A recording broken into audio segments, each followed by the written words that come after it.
The Serpent's Embrace. The village of Yarith had its legends, whispers of creatures that walked among men, wearing human skin but hiding something far older, far darker. Elias had always dismissed such tales as peasant superstition. A merchant by trade, he traveled from town to town selling silks and rare spices, indulging in whatever pleasures the night could offer. That evening, as the sun bled into the horizon, he arrived at a quiet inn on the edge of the forest. It was a strange place, too quiet as if the shadows held secrets of their own. The air smelled of damp earth and something else, something sweet and cloying. That was when he saw her. She sat alone in the tavern, untouched by the dim candlelight, yet more radiant than any woman Elias had ever seen. Her hair was dark as midnight, cascading down her back in waves. Her skin had a strange porcelain smoothness, and when she met his gaze, her golden eyes seemed to shimmer.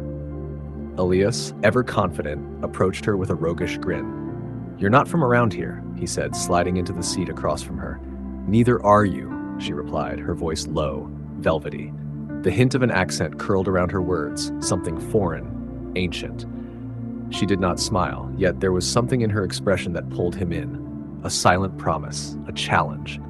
They drank together, spoke in hushed tones, though Elias barely recalled the conversation. The longer he looked into her golden eyes, the heavier his limbs felt, the deeper he sank into a warm, intoxicating daze. The tavern around them faded. He barely noticed when she took his hand, her fingers cool against his heated skin. Together they climbed the creaking wooden stairs to his rented chamber. The Night of Secrets. Inside, the room was bathed in the flickering glow of a single candle. The woman moved with a grace that seemed almost unnatural, her body flowing like water. Her dress slipped from her shoulders, pooling at her feet, revealing skin so smooth it seemed to catch the light. Elias was entranced. She kissed him, her lips cool, her touch sending a strange shiver down his spine. A peculiar scent filled the room, musky yet sweet, something he could not quite place. His pulse quickened, but his body felt heavy, his mind sluggish. Somewhere in the haze of pleasure, he thought he heard something. A faint hiss. The candlelight flickered, shadows twisted unnaturally along the walls. Then, just as sleep threatened to claim him, something shifted beneath his hands. The smooth skin beneath his fingertips felt wrong, warmer, almost damp. His fingers brushed against something ridged like scales. His eyes snapped open.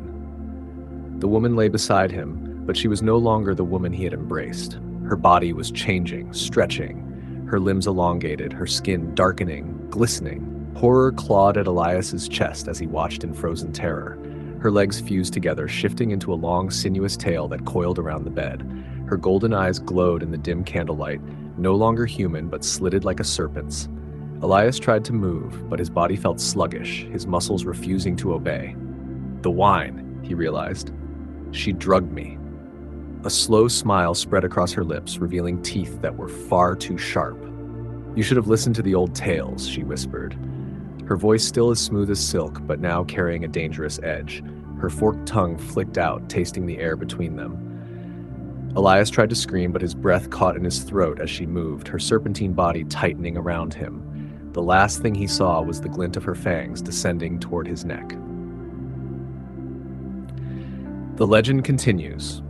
By morning, Elias was gone.